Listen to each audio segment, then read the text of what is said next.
В українському війську підтвердили влучний удар по окупантах у Криму. За даними Центру стратегічних комунікацій, уражено радіолокаційну станцію російської системи ППО біля селища Роздольне на західному узбережжі. Зранку 30 січня місцеві пабліки дійсно повідомляли про звуки вибухів, але окупаційна влада заявила лише про перехоплення 11 безпілотників.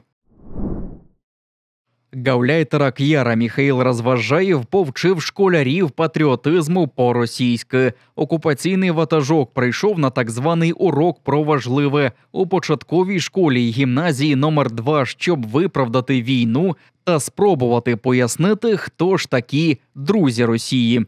В поход вы пошли с другом, а он взял и забыл водичку попить себе, да, или там бутерброд забыл. А тебе мама положила все, так вот, позаботилась о тебе. И ты вот понимаешь, что вроде тебе положили только то, что тебе хватило, а у друга нет. Но ты берешь и делишься. Між байками для школярів окупаційний ватажок Ак'яра розповів, що не всі у світі хочуть дружити з Росією. Тому, каже Гауляйтер, не гріх і повоювати. В истории очень много фактов, когда у нас были конфликты с другими странами. Практически всегда это было не по нашей инициативе. Кто-то хотел к нам прийти, что-то у нас забрать. Да? И здесь, конечно, очень долго работает тоже вначале дипломатия. Вначале дипломатически пытаемся договориться, чтобы не было никакой войны никогда. Но когда уже не получается объяснить, тогда уже, как говорится, когда дипломаты замолкают, начинают говорить пушки. Уроки російської пропаганди та промивання мізків, чи як їх називають окупанти, розмови про важливе запровадили в Криму після початку повномасштабного вторгнення у 2022 році. Відтоді щопонеділка школярів шикують під гімн Росії, текст якого зобов'язали вивчити на пам'ять. Після цього юнакам насаджують ненависть до України та героїзують російських воєнних злочинців. Вчительку з Джанкоя судитимуть за таємні українські вечори для учнів. Окупанти угледіли в цьому пропаганду нацистських символів і дискредитацію російських військових. Донос на жінку склав стукач так званого Центру протидії екстремізму Олександр Таліпов. Колаборант, підозрюваний у розпалюванні міжнаціональної ворожнечі, обурюється, що вчителька джанкойської школи спілкується з 2 своїми доньками, які живуть на вільній території України. Ба більше, нібито розповідала про російські злочини в Україні своїм учням. За це жінці загрожує штраф або адміністративний арешт.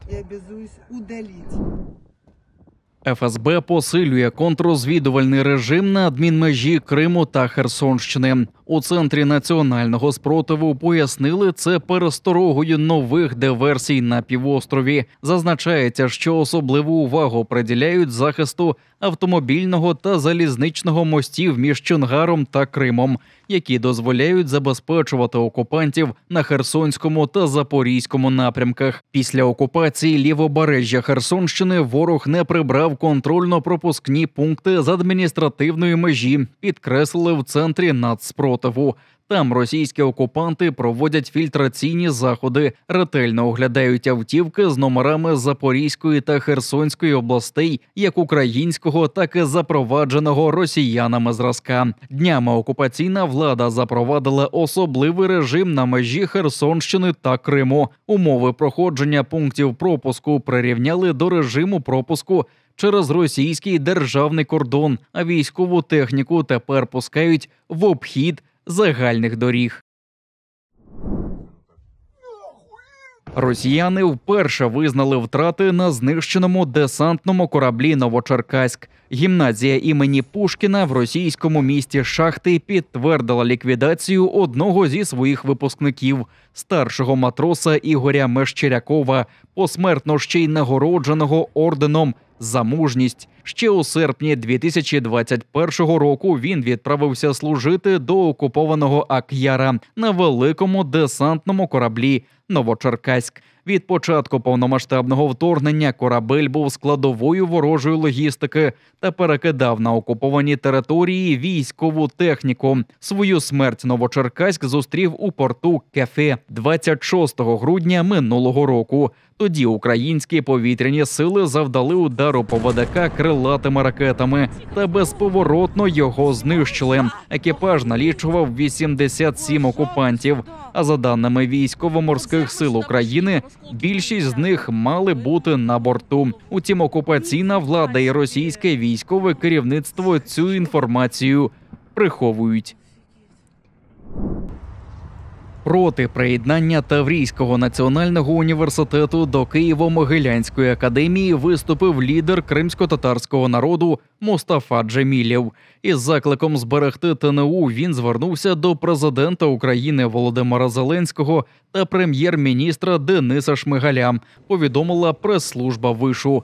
На думку Джемілєва, Таврійський національний університет є достойним освітнім осередком, який готує фахівців з кримсько-татарської мови та літератури. За його словами, різним сумнівним особам та іншим організаціям не дає спокою земельна ділянка, на яку вони вже давно накинули оком. Лідер кримців вважає, що реорганізація вишу означатиме відмову України від повернення окупованого Криму.